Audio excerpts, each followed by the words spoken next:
Population genetics हम कहते हैं study of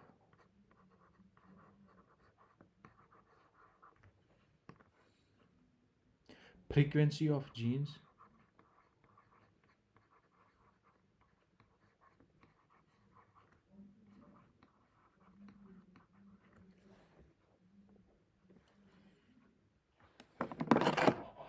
in a population.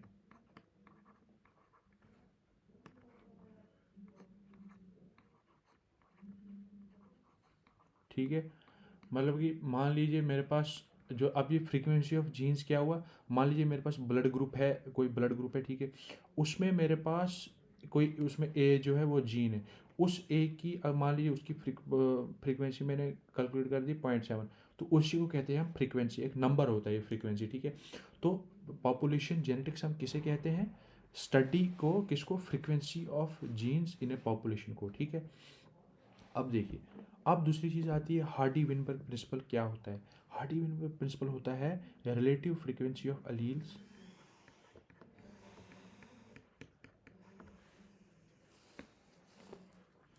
Relative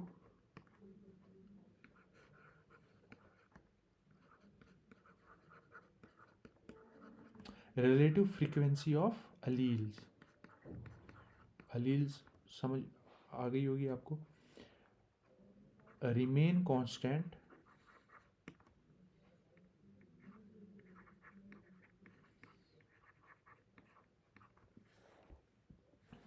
from generation to generation,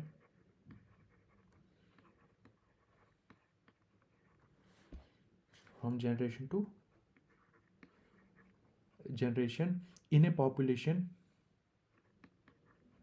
in a population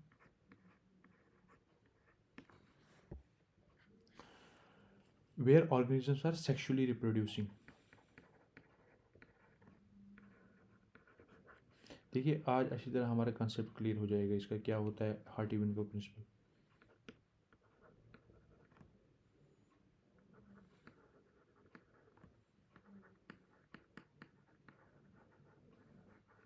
sexually reproducing,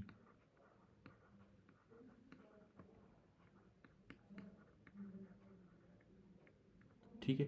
अब देखिए, अब हम समझते हैं, देखिए सबसे पहले इस डेफिनेशन को आप छोड़ दीजिए, हम पहले देखते हैं ये एप्लीक, क्योंकि इसको हम बाद में आएंगे जब हम कुछ नीचे पॉइंट समझेंगे।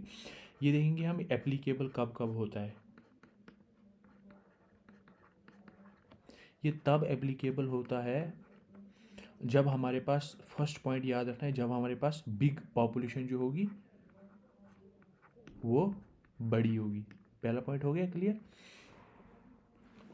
और जो ऑर्गेनिजम्स होंगे हमारे पास,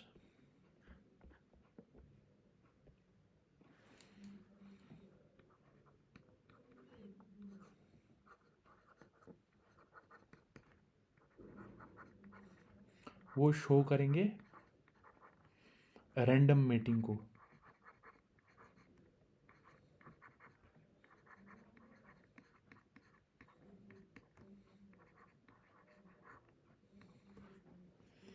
ठीक है, मतलब रैंडम मेटिंग उनमें होगी, ठीक है। तीसरा पॉइंट क्या है, म्यूटेशन नहीं होगी उनमें, ठीक है।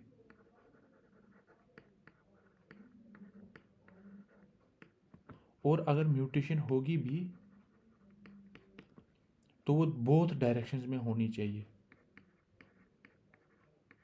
ठीक है।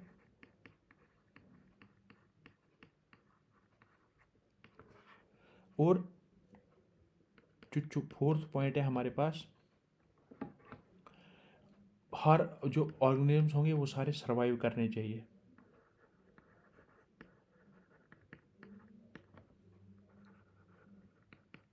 एंड उनका जो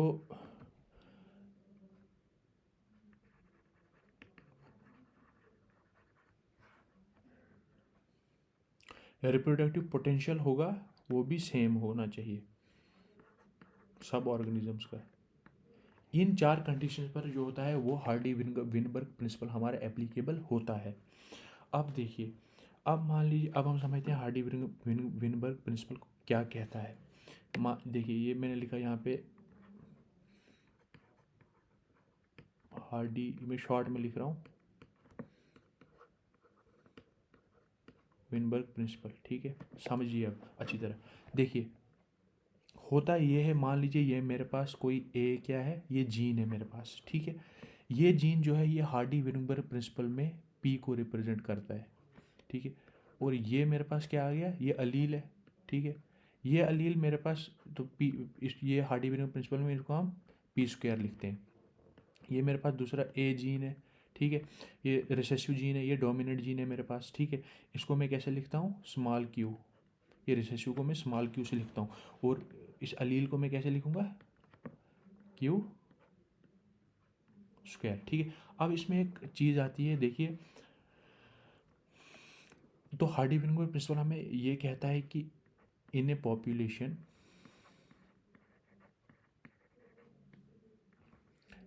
ये homozygous dominant,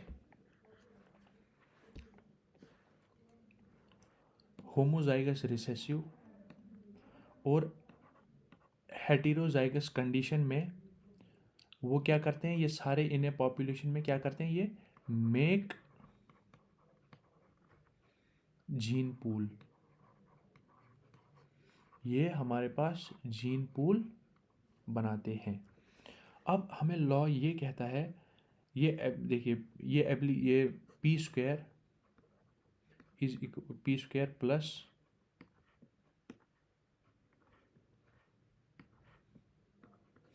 P square plus Q square plus 2pq, P हम किसको कह रहे थे, ए को, और क्यू किसको कहते थे, स्मॉल ए को, जो रिसेसिव था हमारे पास, ये 1 के बराबर होता है, ये कांस्टेंट होता है, ठीक है। ये हमें हार्डी विनबर्ग प्रिंसिपल कहता है, ठीक है। अब देखिए, अब हम डेफिनेशन पर जाते हैं। हमने ऊपर क्या डेफिनेशन पढ़ी थी, हमने क्या देखा था कि रिलेटिव फ्रीक्वेंसीज जो ये है ना मेरे पास, ये अलील्स है ना, तो इनका कोई कोई नंबर होगा, ये भी नंबर होंगे, ठीक है। तो फ्रीक्वेंसी कोई नंबर होता है हमारे पास, 0.7 हो सकता है, 0.3 हो सकता है, 0.1 हो सकता है। इस केस में क्योंकि ये 1 के बराबर है, तो ये 1 के कम, ये 1 के मतलब बिलो ही होगा। अब ये फ्रीक्वेंसी मेरे पास पी की 0.7 हो सकती है, 0.3 हो सकती है, 0.2 हो सकता है, कुछ भी हो सकता है। तो ये क्या कहता है हार्डी विनबर्ग प्रिंसिपल, हमारा रिलेटिव फ्रीक्वेंसीज, मतलब कि रिलेटिव फ्रीक्वेंसीज ऑफ अलील्स, किनकी, जो ये अलील है मेरे पास, ये अलील है मेरे पास, ठीक है। जो रिलेटिव फ्रीक्वेंसी होगी किनकी, अलील की, वो कांस्टेंट होगी, ये यहाँ पर कांस्टेंट होगी from generation to generation in a population, जहाँ पर ऑर्गेनिज्म सेक्सुअली रिप्रोड्यूस कर रहे होंगे। अब अगर हमें डेफिनेशन आ गई, बताइए हार्डी विनबर्ग प्रिंसिपल क्या होता है। हम ये लिख सकते हैं कि हार्डी विनबर्ग प्रिंसिपल हम उसे कहते हैं जहाँ पर रिलेटिव फ्रीक्वेंसीज अलील्स की कांस्टेंट होंगी, ठीक है। यहाँ पर रिलेटिव फ्रीक्वेंसी, देखिए ये ए क्या है, ये कोई जीन है मेरे पास, जिसको मैंने पी से रिप्रेजेंट किया हार्डी विनबर्ग प्रिंसिपल में। हार्डी विनबर्ग ने क्या किया, उसको पी से रिप्रेजेंट किया कोई किसी जीन को, ठीक है। और ए को पी स्क्वायर से फिर मैं करूँगा, ए को क्यू से, तो ए को क्यू स्क्वायर से। ए क्या है, कैपिटल ए डोमिनेट है, स्मॉल है रिसेसिव है, ठीक है।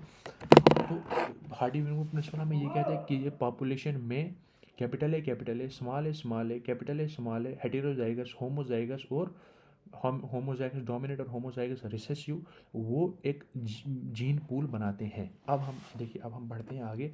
अब हार्डी विनबर्ग प्रिंसिपल को कुछ फैक्टर्स जो हैं वो अफेक्ट करते हैं, factors affecting Hardy Weinberg principal.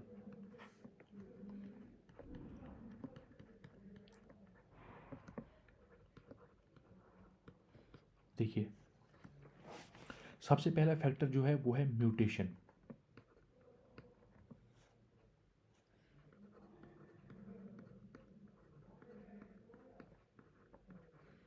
ये मतलब कि अगर म्यूटेशन हो गई, देखिए अगर म्यूटेशन हो भी गई तो वो क्या कैसी होनी चाहिए, बोथ डायरेक्शंस में होनी चाहिए, ठीक है। दोनों मतलब हर एक दोनों बोथ डायरेक्शंस में म्यूटेशन होनी चाहिए, तो तब इसको अफेक्ट नहीं करेगा। लेकिन अगर म्यूटेशन हुई तो अफेक्ट करेगा। दूसरा आता है रिकॉम्बिनेशन।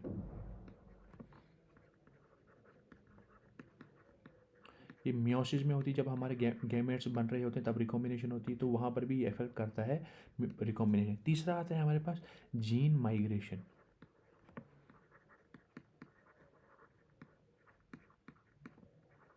देखिए इसमें क्या होता है, इसमें दो चीज़ें आती हैं, एक होता है इमिग्रेशन, एक होता है IMI, IMMI,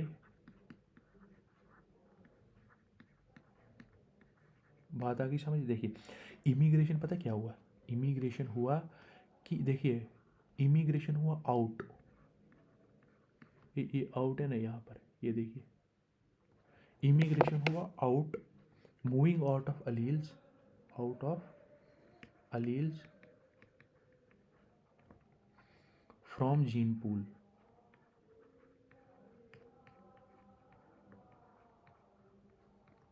ठीक है, और इमिग्रेशन क्या हुआ, मूविंग इन,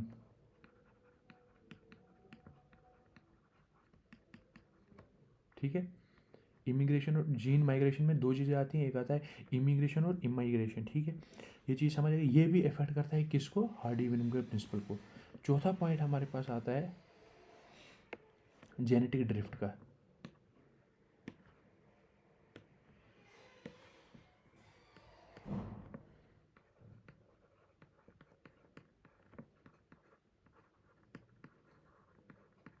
अब देखिए देखिए जेनेटिक ड्रिफ्ट, ये जेनेटिक ड्रिफ्ट होती है बाई चांस मूवमेंट,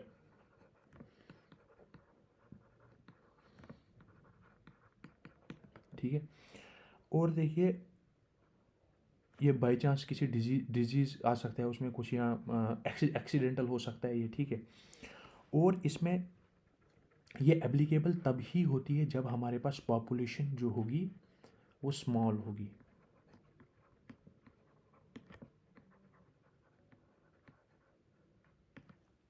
ठीक है, ऑफ अलील्स।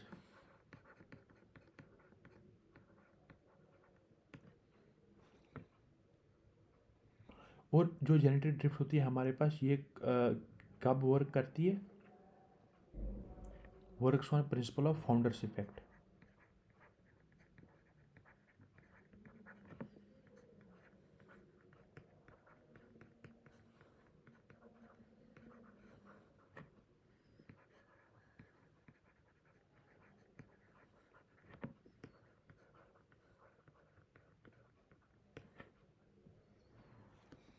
ठीक है, अब देखिए देखिए फाउंडर इफेक्ट क्या हुआ है। मान लीजिए ये मेरे पास एक बॉटल है, देखिए हम पहले हम समझते हैं बॉटल नेक इफेक्ट क्या हुआ, ठीक है। ये मेरे पास यहाँ पर कुछ जीन्स है, ठीक है, ठीक है। इन क्या हो गया, जो कुछ जीन्स जो थे वो निकल गए यहाँ से, और वो कहाँ चले गए, दूसरी किसी एरिया में चले गए। जो ये रेड वाले हैं ना, ये निकल गए और यहाँ चले गए, ठीक है। तो जो ये जो ओरिजिनल थे ये आगे फर्दर अपने इंडिविजुअल बनाएंगे, है ना। लेकिन जो यहाँ से ओरिजिनली ये जो चल यहाँ से निकल गए थे, इनको हम कहते हैं, ये जो होते हैं ये हमारे क्या कहते हैं इसको, ओरिजिनल इंडिविजुअल्स को हम कहते हैं फाउंडर्स इफेक्ट। जो ये इफेक्ट डालते हैं उस एरिया में उसको कहते हैं हम फाउंडर्स इफेक्ट। बॉटल इफेक्ट भी क्लियर हो गया और फाउंडर्स इफेक्ट भी क्लियर हो गई। तो जेनेटिक ड्रिफ्ट किस प्रिंसिपल पर वर्क करता है, फाउंडर्स इफेक्ट की प्रिंसिपल पर। ये पॉइंट याद रखना है हमें।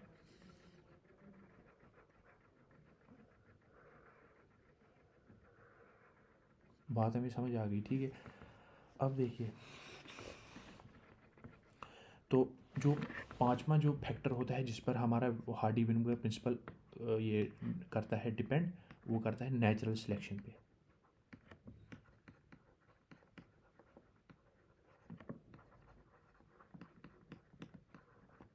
तो हमारा हो गया क्लियर सारा। अब देखिए क्वेश्चन कहाँ से आता है, क्वेश्चन आ सकता है हमारा ये। और देखिए ये पॉइंट, ये एक चीज़ याद रखना कि ये 2PQ जो है ना, ये पी क्या है, कैप हेटेरो होमोजाइग, ये हेटेरो, ये डोमिनेंट और ये है रिसेसिव, तो ये हेटेरोजाइगस हो गया, ठीक है। समझ आ गई बात। इस पर क्वेश्चन आता है, न्यूमेरिकल आता है, वो बहुत ईजी होता है। Thank you.